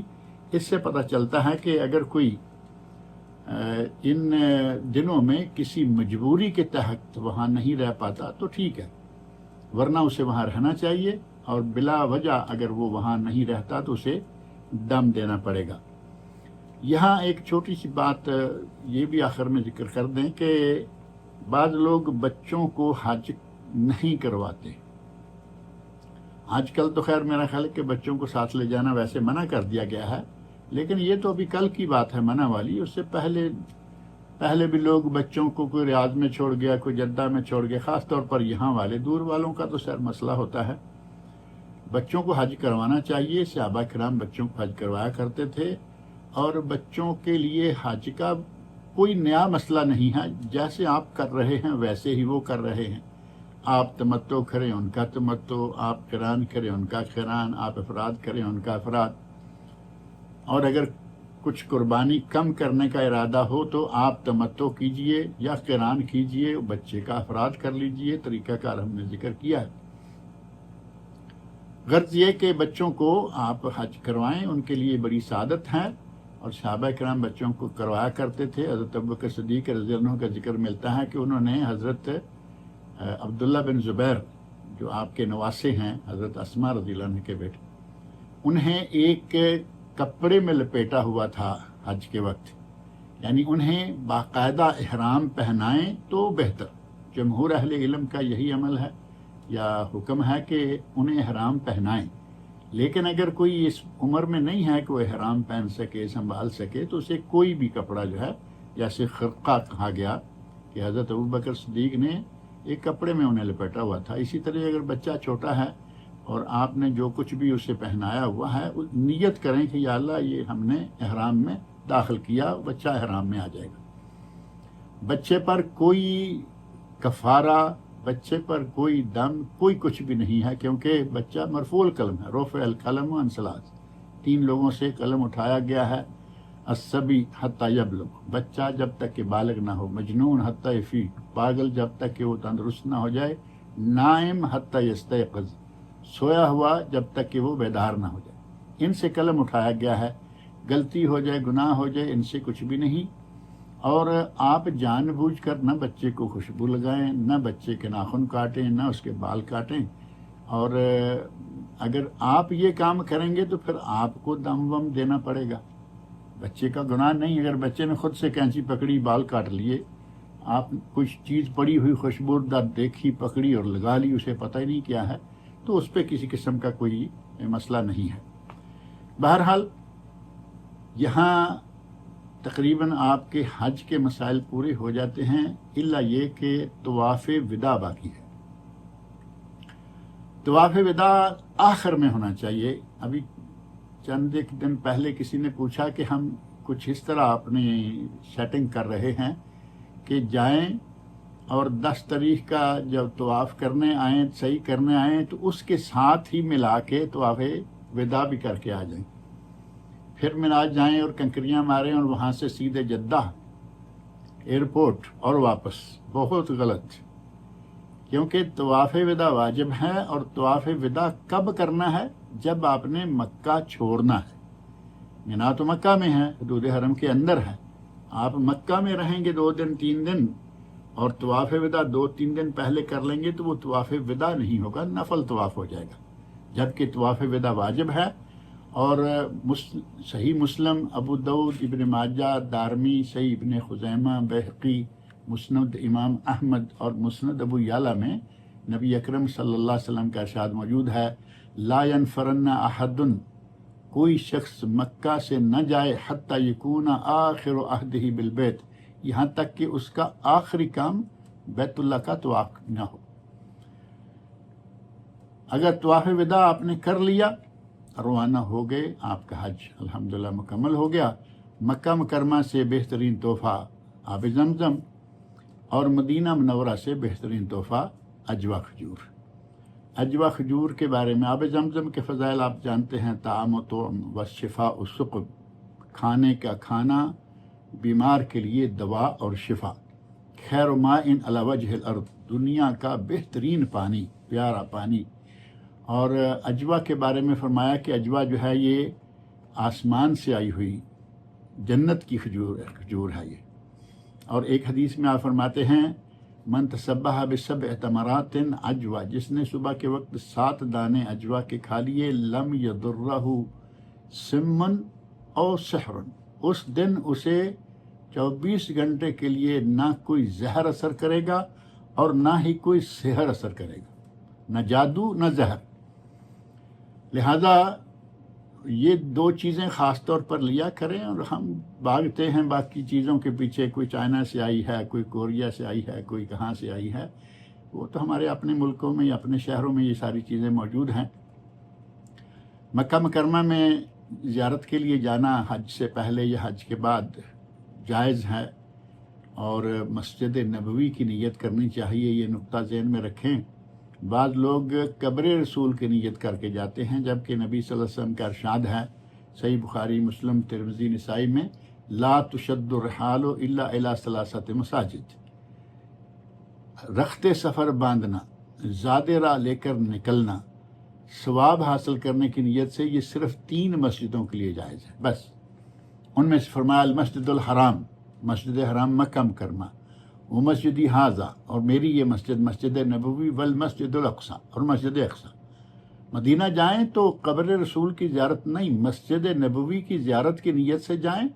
قبر رسول آج مسجد کے اندر آ چکی ہے، وہاں ضرور جائیے، اسلام کیجئے، صلاۃ اسلام کیجئے، کوئی حرج نہیں ہے، بلکہ جائز ہے، کرنا چاہیے، مشروع ہے۔ وہاں روضۃ الجنہ ہے، اس میں بیٹھ کر 2 رکعت نماز بھی پڑھ لیجئے، بیٹھ کر دعائیں کیجئے۔ اور روضۃ الجنہ کے بارے میں ایک بات ذکر کر دیں کہ ہمارے یہاں یہ معروف ہے کہ جو گنبد خضرا کے نیچے ہے نبی اکرم صلی اللہ علیہ وسلم کی قبر مبارک والی جگہ، اسے روضہ شریف کہتے ہیں، جبکہ نبی صلی اللہ علیہ وسلم خود طے کر کے گئے کہ روضہ کہاں ہے؟ ما بین بیتی و ممبری روضۃ من ریاض الجنہ، میرے گھر اور ممبر کے درمیان جو جگہ ہے وہ روضۃ من ریاض الجنہ ہے۔ ہم لوگوں نے اپنے حساب سے ہی روضہ شریف جو ہے وہ رکھا ہوا ہے۔ اس روضۃ الجنہ، اس کے قالین الگ، اس کے پلر کا رنگ الگ، اور وہ جگہ مخصوص بنی ہوئی ہے۔ وہاں اگر پہنچ کے آپ 2 رکعتیں پڑھتے ہیں، اچھا ہے، دعا مانگیں، اچھا ہے، دعاؤں کی قبولیت کی انشاءاللہ جگہ ہے، کیونکہ وہ جنت کے ٹکڑوں میں سے، باغیچوں میں سے ایک باغیچہ ہے۔ مسجد نبوی میں داخل ہونے کے لیے وہی دعا جیسے کہ معروف ہے، جیسے حدود حرم شریف کی مسجد میں داخل ہونے کے لیے ذکر کیا تھا، وہی آپ دعا کر کے اندر داخل ہوں، اور اگر سنتیں جا کے وہی پڑھ لیں تو جائز، نہیں تو کہیں بھی 2 رکعت تحیۃ المسجد پڑھ کے آپ مسجد میں داخل ہو جائیں، اور نبی اکرم صلی اللہ علیہ وسلم کی قبر مبارک کے سامنے جائیں، السلام علیکم یا رسول اللہ ورحمۃ اللہ وبرکاتہ، ادیت الامانہ ونصحت الامہ وبلغت الرسالہ، یہ الفاظ اگر آپ کہیں تو کوئی حرج نہیں، لیکن اصل ہے السلام علیکم ورحمۃ اللہ وبرکاتہ یا رسول اللہ۔ آگے حضرت ابوبکر صدیق رضی اللہ عنہ کی قبر ہے، السلام علیکم یا ابوبکر صدیق ورحمۃ اللہ وبرکاتہ، یا السلام علیکم ورحمۃ اللہ وبرکاتہ یا ابوبکر صدیق۔ اور اس سے آگے حضرت عمر فاروق رضی اللہ عنہ کی قبر ہے، السلام علیکم یا عمر الخطاب ورحمۃ اللہ وبرکاتہ، یا السلام علیکم ورحمۃ اللہ وبرکاتہ یا عمر الخطاب۔ حضرت عبداللہ بن عمر رضی اللہ عنہ سے یہ الفاظ مروی ہیں، وہ آتے ہیں تو آ کے السلام علیکم یا رسول اللہ، السلام علیکم یا عمر، السلام علیکم یا ابوبکر، اور السلام علیکم یا اباتا، ابا جان السلام علیکم، کیونکہ حضرت عمر فاروق ان کے والد ہیں، تو وہاں آ کے وہ یہ نہیں کہتے یا عمر الخطاب، بلکہ السلام علیکم یا اباتا، عربوں کی طرح ابا جان السلام علیکم، سلام کیجئے، نکل جائیے۔ اگر یہاں کھڑے ہو کر کچھ دعا کرنی ہے، تھوڑے آگے پیچھے ہو کر قبلہ رو ہو کر دعا کریں۔ قبر رسول کی طرف منہ رکھے ہوئے دعا کرنا بالکل صحیح نہیں ہے، دعا قبلہ کی طرف منہ کر کے، اور یہاں دیر تک کھڑے رہنا، لمبی لمبی دعائیں کرنا، بعض لوگ لکھی ہوئی دعائیں لے آتے ہیں، امام غزالی رحمۃ اللہ علیہ نے کوئی دعائیں لمبی چوڑی بنا رکھی ہیں، وہ نہیں، اسلام کی جگہ ہے، دعا کے لیے ساری مسجد موجود ہے، کہیں بھی کھڑے ہو کر کریں۔ اگر وہاں قریب میں کوئی تھوڑی جگہ مل جائے جس سے آنے والے لوگوں کے لیے رکاوٹ نہ بنے، کیونکہ یہاں شور کا سبب بننا بھی گناہ ہے۔ لا ترفعوا اصواتکم فوق صوت النبی، سورۃ الحجرات کی آیت نمبر 2 میں اللہ نے فرمایا کہ نبی صلی اللہ علیہ وسلم کی آواز سے زیادہ آواز بلند نہ کریں۔ حضرت عمر فاروق اور دیگر اہل علم کہتے ہیں کہ یہ بات نبی صلی اللہ علیہ وسلم کی زندگی میں بھی لاگو ہے اور آپ کی وفات کے بعد بھی۔ حضرت عمر فاروق رضی اللہ عنہ نے مسجد نبوی میں 2 لوگوں کو زیادہ بلند آواز سے باتیں کرتے ہوئے سنا، بلایا، کہاں سے ہو؟ کہنے لگے کہ فلاں فلاں، یعنی دور کا۔ فرمایا اگر تم مدینہ کے ہوتے تو میں تمہیں سزا دیتا، تمہیں نہیں معلوم قبر رسول پاس ہے؟ تو وہاں اگر آپ زیادہ رکیں گے تو رش بنے گا، آوازیں بڑھیں گی، اور یہ سنت کے خلاف بلکہ اللہ کے اس حکم کے بھی خلاف ہو جائے گا۔ اب اس طرح آپ کا یہاں مدینہ میں آنا، مسجد نبوی ہے، ساتھ بقیع الغرقد ہے جسے جنت البقیع کہا جاتا ہے، اللہم اغفر لأہل بقیع الغرقد، یہ دعا کریں، اور جو قبرستان کی زیارت والی دعا ہے وہ کریں۔ اور مسجد قباء، نبی صلی اللہ علیہ وسلم فرماتے ہیں کہ کوئی آدمی اگر گھر سے وضو کرے، اپنے گھر سے وضو کرے اور آئے مسجد قبا اور یہاں آ کر نماز پڑھے. من تطہر فی بیتہ، اپنے گھر سے وضو کر کے آئے، مسجد قبا میں نماز پڑھے. کان لہو کا اجر عمرہ، اسے پورے عمرہ کا ثواب ملے گا. سنن ترمذی، نسائی، ابن ماجہ، مصنف ابن ابی شیبہ اور تاریخ کبیر امام بخاری میں یہ حدیث موجود ہے. گویا ایک عمرہ جو ہے وہ مدینہ منورہ میں بھی ہو جاتا ہے. اور جو لوگ مدینہ سے واپس مکہ جاتے ہیں، اگر وہ ذوالحلیفہ سے، جہاں سے نبی صلی اللہ علیہ وسلم نے احرام باندھا تھا، وہاں سے احرام باندھ کے جائیں تو ان کا ایک اور عمرہ وہ بھی ہو گیا. ایک آتے ہوئے ہوا تھا. 3 عمرے تو یہ مصنون انداز سے، مشروع انداز سے ہو جاتے ہیں. اور پھر وہاں مکہ میں ہوتے ہوئے ہمارے یہاں تو ظاہر ہے کہ لوگ لائن لگا لیتے ہیں عمرے کی، عمرہ پہ عمرہ، عمرہ پہ عمرہ، چھوٹا عمرہ، بڑا عمرہ، چھوٹا عمرہ مسجد عائشہ سے، بڑا عمرہ طائف سے. تو بہرحال کوئی منع تو نہیں کر سکتا، لیکن نبی صلی اللہ علیہ وسلم نے ایک سفر میں ایک عمرہ کیا اور بس. اب یہاں سے آپ جو شہداء احد ہیں وہاں جائیں. نبی اکرم صلی اللہ علیہ وسلم وہاں جایا کرتے تھے. وہاں شہداء احد کے لیے دعا کریں، دعائے مغفرت کریں. قبرستان میں جو دعا کی جاتی ہے وہی دعا وہاں بھی ہے. وہاں مدینہ منورہ میں اگر کہا جائے کہ مسجد نبوی، مسجد قبا اور جنت البقیع یا بقیع الغرقد قبرستان اور شہداء احد کا قبرستان، ان جگہوں کو اگر تاریخی حیثیت سے اور شرعی حیثیت سے دیکھا جائے تو جائز. اس کے علاوہ لوگ مساجد سبا اور یہ اور وہ بانٹتے کرتے ہیں، وہ خیر ان کی مرضی ہے. بہرحال یہاں آپ کا حج اور زیارت جو ہے وہ مکمل ہو جاتی ہے. اگر کوئی مدینہ منورہ میں رہتے ہوئے کسی قسم کی بدعت کا ارتکاب کرتا ہے یا کسی بدعتی کو وہاں جگہ دیتا ہے تو اس کے بارے میں نبی صلی اللہ علیہ وسلم کا ارشاد بڑا ہی سخت ہے. آپ ارشاد فرماتے ہیں کہ جس نے من احدث فیہا محدثا او آوا محدثا، کسی بدعتی کو جگہ دی یا کسی بدعت کا ارتکاب کیا وہاں، فعلیہ لعنت اللہ والملائکۃ والناس اجمعین، اس پر اللہ، اس کے فرشتوں اور تمام لوگوں کی لعنت ہے. اور ساتھ فرمایا لا یقبل اللہ منہ صرفا ولا عدلا، اللہ اس کی کوئی کسی قسم کی دعا اور کسی قسم کا کوئی کفارہ قبول نہیں کرے گا. کوشش کریں کہ شرک اور بدعت سے بچ کے رہیں، جیسا کہ ہم نے پہلے بھی یہ بات ذکر کی تھی. اور اب آپ واپس آ رہے ہیں. سفر کے وہی سارے آداب ہیں جو پہلے ہیں. گھر میں داخل ہونے سے پہلے اگر مسجد کھلی مل جائے تو 2 رکعتیں پڑھ لیں، اور اگر نہیں تو پھر اپنے گھر میں آئیں. زیادہ دیر تک بلا وجہ گھر سے باہر رہنا وہ بھی صحیح نہیں ہے. نبی اکرم صلی اللہ علیہ وسلم شرماتے ہیں کہ جو آدمی السفر قطعۃ من العذاب، سفر عذاب کا ایک حصہ ہے. نہ کھانا وقت پہ، نہ پینا وقت پہ، نہ نیند وقت پہ. فَإِذَا قَضَىٰ أَحَدُكُمْ نَحْمَتَهُ فَلْيُعَجِّلْ إِلَىٰ أَهْلِهِ، جب تم میں سے کوئی اپنی حاجت پوری کر لے تو اپنے گھر والوں کے پاس جلدی پلٹ آئے، یعنی واپس آ جائے. اب ہمارے تو چونکہ آج کل وہ جہازوں میں آنا ہے، کاروان کے ساتھ آنا ہے، تو وہ تاخیر ہوتی ہے. کوئی بات نہیں، لیکن بلا وجہ چونکہ مکہ میں آیا ہوں تو میں لمبا رہ لوں. حج ہے، حج ہو گیا، 2 دن 3 دن مکہ میں رک سکتے ہیں، اور اس کے بعد آپ کو واپس آ جانا چاہیے. گھر پہنچیں تو آئبون تائبون عابدون ساجدون لربنا حامدون. معجم طبرانی صغیر اور مسند امام احمد میں یہ کلمات موجود ہیں.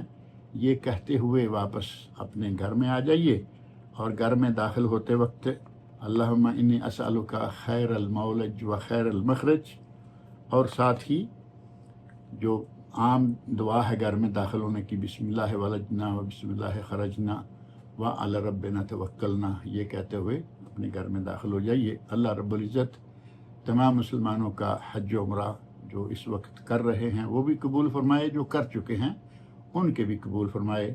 اللہ رب العزت مجھے اور آپ سب لوگ کو نیک عمل کی توفیق عطا فرمائے. ماشاءاللہ جزاکم اللہ خیر و احسن الجزاء و بارک اللہ فیکم یا شیخ. بارک فیکم، جزاکم اللہ خیر. اگر آپ کا کوئی سوال ہے تو سوال کر سکتے ہیں آپ. بارک اللہ فیکم. السلام علیکم. وعلیکم السلام ورحمۃ اللہ وبرکاتہ. جی میرے لیگمنٹ ٹرائٹ ہے گھٹنے ابھی احرام کی حالت میں تو ہم 2 ہی بس قدر کرنا ہے، تو اس کے علاوہ گھٹنے کے درد کے لیے ہم کیا پٹا لگا سکتے ہیں؟ اگر کوئی تکلیف ہے تو پٹا لگانے کی وجہ سے اگر وہ فائدہ رہتا ہے تو کوئی حرج نہیں انشاءاللہ. یہ علاج ہے. علاج کے طور پر اگر کوئی آدمی اس طرح کا کام کرتا ہے تو جائز ہے، مجبوری ہے. وعلیکم السلام ورحمۃ اللہ وبرکاتہ. جزاک اللہ خیر. حیاکم اللہ، اللہ قبول فرمائے آپ سے، ہم سے. جی السلام علیکم. وعلیکم السلام ورحمۃ اللہ وبرکاتہ. جی شیخ صاحب، میں جدہ میں رہتا ہوں. جی میں جسٹ حلال میں ہی میں عمرہ کیا تھا، عمرے کی نیت سے. حلال تھوڑے میں کیا؟ مفتی صاحب حلال میں کیا تھا؟ حلال مطلب 10-15 دن پہلے. حلال میں پھر کیا ہوا؟ یہ تو موسم حج ہے. ہاں تو جی، مفتی میں صاحب عمرے کی نیت سے کیا تھا. ہیں عمرے کی نیت سے؟ ہاں جی، عمرے کی نیت سے کیا تھا. اور ابھی عمرہ تھوڑے مفتی عمرہ صاحب حج کا جو ہے اس کی نیت سے؟ نہ صرف عمرے کی نیت، نارمل عمرے کی نیت سے کیا تھا، حج کے سے نہیں. ٹھیک ہے. تو ابھی تھوڑے مفتی صاحب بول رہے میرے کو دم دینا بول رہے. آپ ان یہ مفتی صاحب کون کو سی بات؟ کہیں، آپ ان مفتی صاحب کو کہیں کہ مجھے اس دم کا کوئی ثبوت دے دیں تو میں دم دے دوں گا. جی کوئی ثبوت نہیں اس بات کا. ہمارے مفتی صاحب نے جی تو آپ کو صرف دم کا کہا ہے. ہمارے تو بہت سارے مفتی وہ ہیں جو کہتے ہیں کہ جس نے شوال اور ذوالقعدہ میں عمرہ کر لیا اس پر حج واجب ہو جاتا ہے. میں نے کل احادیث ذکر کی ہیں کہ حج زندگی میں ایک بار فرض ہے، دوبارہ کبھی واجب نہیں ہوگا. لیکن ہمارے مفتی حضرات کا کیا کہنا ہے، آپ پہ کسی قسم کا کوئی نہ دم ہے نہ کوئی کفارہ ہے.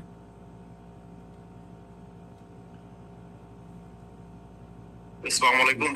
وعلیکم السلام ورحمۃ اللہ وبرکاتہ. صاحب، یہ لیڈیز کے لیے نقاب کا کیا مسئلہ ہے؟ یہ نقاب تو نہیں لگا سکتی ہے، تو ماسک لگا سکتی ہے؟ بہت اچھی بات آپ نے کہی. نقاب نہیں لگا سکتی، ماسک کیوں نہیں لگا سکتی؟ نقاب آپ کو میں نے کل، آپ درس میں تھے؟ جی تھا، وہ کچھ آگے کر کے لگانا ہے. ہاں، یہ جو میں نے کہا نا، یہ نقاب عربی نقاب ہوتا ہے، وہ منع ہے.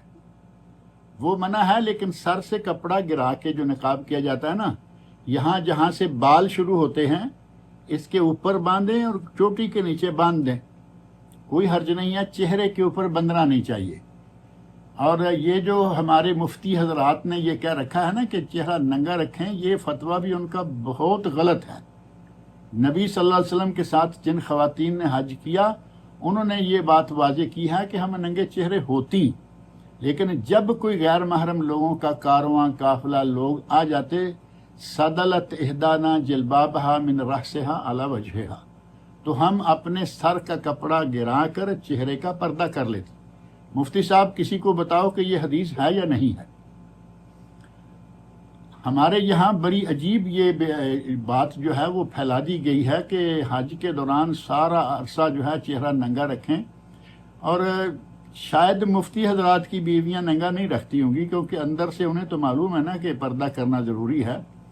لوگوں کو، مسلمانوں کی عورتوں کو یہ ننگے منہ حج اور عمرہ کراتے رہتے ہیں، جو کہ بہت غلط بات ہے. یہ نبی اکرم صلی اللہ علیہ وسلم کے ساتھ حج کرنے والی عورتیں کہیں کہ ہم پردہ کر لیتی تھیں، اور آج کا مفتی کہے کہ کوئی پردہ نہیں ہے، چہرے پہ نقاب نہیں. نقاب جس نقاب کو کہا گیا وہ نہیں.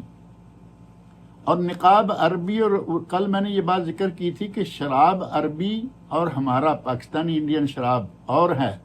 نقاب عربی اور ہمارا پاکستانی انڈین نقاب اور ہے. لہذا وہاں جو ہے نا لا تنتقب المرأة ولا تلبس الخفین، یہ قفازین، لا تنتقب المرأة ولا تلبس القفازین، عورت نہ تو نقاب باندھے اور نہ ہی دستانے پہنے. وہ نقاب جو ہے، وہ جو میں نے ابھی بتایا ہے نا آپ کو، وہ ہے عام نقاب نہیں ہے جو کہ برقع کے ساتھ ہوتا ہے. السلام علیکم. وعلیکم السلام ورحمۃ اللہ وبرکاتہ. مفتی صاحب، آج کی جو 3 اقسام ہیں، تو میں نے پاکستان میں پوچھا ہے، بنوریا ٹاؤن سے، انہوں نے مجھے ایک ریٹن فتویٰ بھیجا ہے. چونکہ میں یہاں پہ ہوں جدہ میں، انہوں نے یہ فتویٰ بھیجا کہ تم حج افراد کے علاوہ کوئی بھی حج نہیں کر سکتے ہو.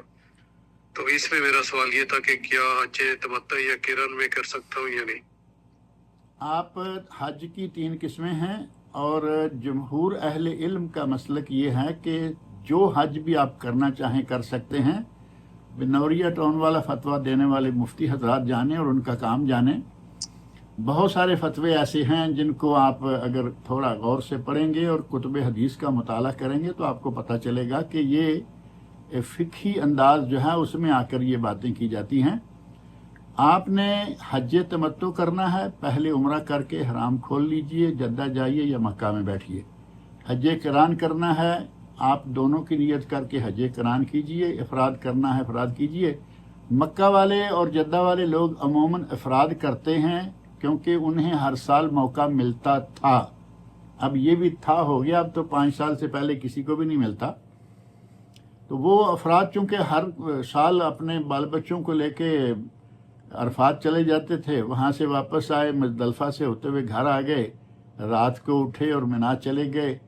وہ افراد کرتے تھے کہ ہمیں صرف قربانی نہیں دینی پڑے گی، جائیں گے آئیں گے کوئی مسئلہ نہیں ہے، جیسے کہ گھر میں رہے اسی طرح وہاں جا کے رہ کے آ جائیں گے. تو آپ کے لیے کوئی حرج نہیں ہے کہ آپ حج تمتع کریں، قران کریں، افراد کریں. عموماً اہل مکہ جو ہیں، اہل مکہ اور اہل جدہ، وہ افراد کیا کرتے ہیں.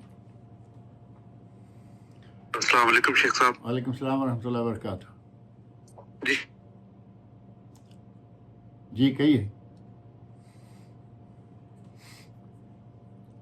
نیت کرنی ہے، اس کے لیے وضو ہونا ضروری ہے. کیا کہا آپ نے؟ اور جہاز میں جب مقام پہ پہنچتے وقت جو نیت کرنی ہوتی ہے حاجیوں نے، ہاں، کیا اس کے لیے وضو ہونا ضروری ہے؟ اس کے لیے غسل کرنا ضروری ہے، سنت ہے. لیکن اگر کسی وجہ سے غسل نہیں کرتا، طبیعت کام نہیں دے رہی، ساتھ نہیں دے رہی، تو اس وقت صرف وضو کر لے اور پھر نیت کرے، احرام باندھے. احرام باندھے نہیں، وہ ایک دفعہ لاہور سے فار ایگزامپل بیٹھے ہوئے ہیں، لاہور سے وضو کر کے بیٹھے ہوئے ہیں، جب میقات پہ پہنچ کے انہیں نیت کرنی ہے تو وہ اس ٹائم جہاز میں آپ کو پتا واش روم کیسے ہوتے ہیں، تو کیا وضو ضروری ہے اس ٹائم؟ آپ نے جس وقت وہاں جہاز میں اگر وضو کسی کا ٹوٹ جاتا ہے تو جہاز میں وضو تو کیا جا سکتا ہے، احرام باندھنا ذرا مشکل ہوتا ہے.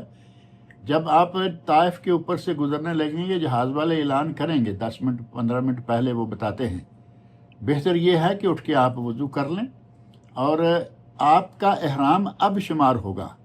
آپ نے جو اپنے گھر سے احرام باندھا ہوگا کہیں سے بھی، وہ احرام نہیں ہے، وہ ابھی تک چادریں ہیں، 2 چادریں. جب آپ اللہم لبیک عمرہ تمتع والا، اللہم لبیک حجن و عمرہ قران والا، اللہم لبیک حجن افراد والا، جب یہ الفاظ کہے گا تو یہ چادریں احرام بن جائیں گی. اب احرام کی پابندیاں شروع ہو جائیں گی.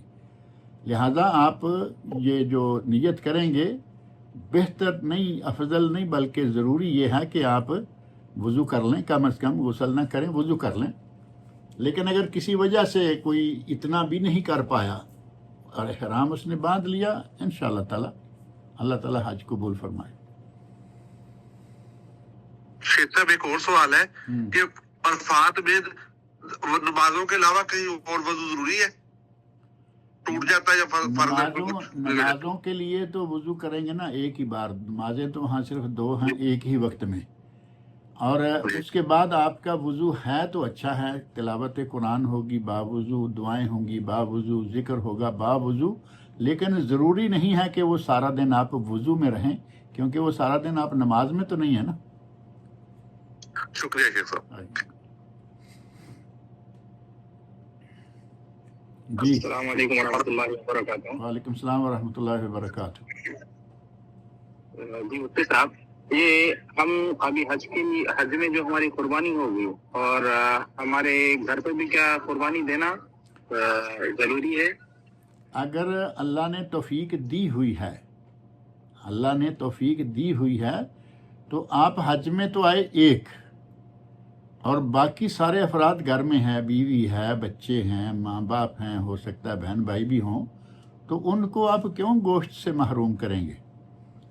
یہاں آپ ان کی تو ہم لوگ دے رہے ہیں، جو لوگ نہیں آ رہے، جو لوگ حج پہ نہیں آ رہے ہیں، ہم ان کی تو قربانی دے رہے ہیں وہاں پہ. جو حج پہ آ رہے ہیں ان کی کیا دینا یا نہیں دینا؟ آپ کو یہاں ایک بات میں پہلے اور بتا دوں جس میں بہت بڑی انڈرسٹینڈنگ پھیلی ہوئی ہے، وہ یہ ہے کہ گھر میں جتنے لوگ ہیں اتنی قربانی. یہ بہت غلط بات ہے. نبی اکرم صلی اللہ علیہ وسلم کا ارشاد ہے علی کل اہل بیت فی کل عام اضحیہ، ہر گھر پر ہر سال ایک قربانی ہے. اضحیہ ایک قربانی کافی ہے. آپ زیادہ کریں گے ثواب بڑھتا جائے گا. لیکن ایک گھر میں امام شوکانی رحمۃ اللہ علیہ بہت بڑے امام گزرے ہیں یمن سے، انہوں نے کہا کہ ایک گھر میں ایک چولہے پر ایک اکاؤنٹ پر اگر 100 آدمی بھی ہے تو ایک جانور ان کے لیے کافی ہے. لیکن زیادہ کریں گے، زیادہ لوگ کما رہے ہیں گھر میں، زیادہ کریں گے اچھا ہے، لیکن ایک چولہے پر ایک قربانی کافی ہے. اب اس میں بیوی بھی آ جائے گی، بچے بھی آ جائیں گے، اگر چھوٹے بہن بھائی ساتھ ہیں، والدین ساتھ ہیں، سب آ جائیں گے. لیکن اگر آپ زیادہ کرتے ہیں الحمدللہ. اب یہاں آپ کریں گے، وہاں بھی جو لوگ کر رہے ہیں وہ جتنی چاہیں کریں، کوئی حرج نہیں. لیکن یہ کہا جائے کہ یہاں جو کر لی ہے یہ اس جگہ کے لیے کافی ہے اور گھر والوں کو محروم کر دیا جائے گوشت سے، وہ صحیح نہیں ہے. اگر وہاں بھی کرتے ہیں تو ٹھیک ہے، اچھی بات ہے. السلام علیکم. وعلیکم السلام. مفتی صاحب، مینا میں فرض نماز کے لیے کیسا کرنا چاہیے؟ وہاں پہ بس میں تھوڑی لیٹ جوائن کیا تو مجھے مس ہو گیا آپ کا جو بیان اس میں. میں نہیں سمجھا کہ آپ نے کہا ہے. مینا میں جو فرض نماز ہے ہمارے تو وہ جماعت سے ہوگی یا کیسا پڑھنا چاہیے اس کو فرض نمازوں کے لیے؟ وہاں نمازیں جماعت سے پڑھیں گے، لیکن ہر نماز الگ الگ، لیکن قصر. منا کی سارے وقت کی، مزدلفہ اور عرفات کی جمع ہیں، جمع اور قصر. لیکن منا کی ساری نمازیں الگ الگ لیکن قصر. نبی اکرم صلی اللہ علیہ وسلم کی سنت قصر ہے. آپ نے قصر پڑھی ہیں اور کسی کو نہیں کہا کہ بھائی ہم سفر میں ہیں، قصر کر رہے ہیں اور تم پوری پڑھ لو. وہ حدیث بیان کر کے ہمارے مفتی حضرات یہ کہتے رہتے ہیں کہ نہیں جی وہاں ساری نمازیں پڑھیں گے کیونکہ نبی صلی اللہ علیہ وسلم نے ارشاد فرمایا نحن قوم سفر. وہ فتح مکہ کا واقعہ ہے جب یہ بات آپ نے کہی تھی. وہ حج کا واقعہ نہیں. حج کے موقع پر قطعاً ثابت نہیں ہے کہ نبی اکرم صلی اللہ علیہ وسلم نے یہ فرمایا ہو کہ ہم مسافر ہیں اور تم پوری کر لو. نبی صلی اللہ علیہ وسلم نے جتنی پڑھی سارے صحابہ نے اتنی پڑھی، اور وہاں مکہ والے صحابہ بھی تھے، جدہ والے صحابہ بھی تھے، مدینہ والے صحابہ، دنیا بھر سے آئے ہوئے لوگ موجود تھے. مفتی صاحب، طواف وداع جب لاسٹ پہ کریں گے تو کنکری ہمارے بات کرنا ہے نا لاسٹ میں نکلنے سے پہلے؟ لاسٹ کنکریاں مار کے جب آپ منا سے نکل کے مکہ اپنی رہائش پر آ گئے، یہاں سے آپ نے جب جہاز پہ بیٹھنا ہے یا بس میں بیٹھنا ہے تو اس سے 1 گھنٹہ 2 گھنٹے حد 3 گھنٹے پہلے، یعنی طواف کر کے آپ کچھ کھا پی لیں، کچھ چلتے چلتے چھوٹی موٹی شاپنگ کر لیں تو کوئی حرج نہیں ہے. لیکن 1 دن پہلے کر لیں اور رات وہاں سو جائیں، وہ وداع ختم ہو گیا، پھر نئے سرے سے وداع کرنا ہوگا. آخری عہد میں نے ابھی حدیث پڑھی ہے، آپ نے شاید سنی ہے یا نہیں. نبی اکرم صلی اللہ علیہ وسلم فرماتے ہیں کہ حج کے بعد مکہ مکرمہ چھوڑنا تمہارا آخری کام یہ ہونا، آخر عہدہ بالبیت، آخری کام یہ ہونا چاہیے کہ بیت اللہ سے طواف کر کے نکلو. جزاک اللہ. مفتی صاحب، یہ طواف وداع میں احرام لگانا لازمی ہے یا قبلے میں کر سکتے ہیں؟ طواف افاضہ میں بھی نہیں ہے، اس میں بھی نہیں ہے. طواف عمرہ میں اور صرف طواف عمرہ میں، وہ قدوم ہو عمرہ، طواف قدوم ہو، طواف عمرہ ہو، اس میں ضروری ہے. اور جو حج کے وقت آپ کریں گے 10 تاریخ کو، اس میں بھی طواف ضروری نہیں، بلکہ طواف ہے ہی نہیں. نہا دھو کے خوشبو لگا کے آنا ہے. ابھی تھوڑا پہلے میں نے یہ بات ذکر کی ہے. مفتی صاحب، آپ بول رہے تھے قصر نماز، تو وہ سوری میں ایک پھر سمجھا نہیں. کیا چیز؟ آپ بول رہے نماز کے لیے آپ بول رہے کہ قصر کرنا چاہیے نمازوں کے لیے، تو وہ اس کا مطلب میں سمجھا نہیں تھا. آپ قصر کو سمجھتے ہیں یعنی کہ قصر کیا ہوتی ہے؟ نہیں مفتی صاحب. قصر یہ ہے کہ فجر 2 سنتیں اور 2 فرض، ظہر صرف 2 فرض، عصر صرف 2 فرض، مغرب صرف 3 فرض اور عشاء صرف 2 فرض. فجر کی 2 سنتیں پڑھ لیں اور وتر پڑھیں رات عشاء کے، یہ ہے قصر. قصر کی جائیں گی منا کی ساری نمازیں، 5 دن کی نمازیں. ان میں سے صرف ایک باہر جو جانا ہے مزدلفہ اور عرفات میں، وہاں جمع ہے اور قصر ہیں.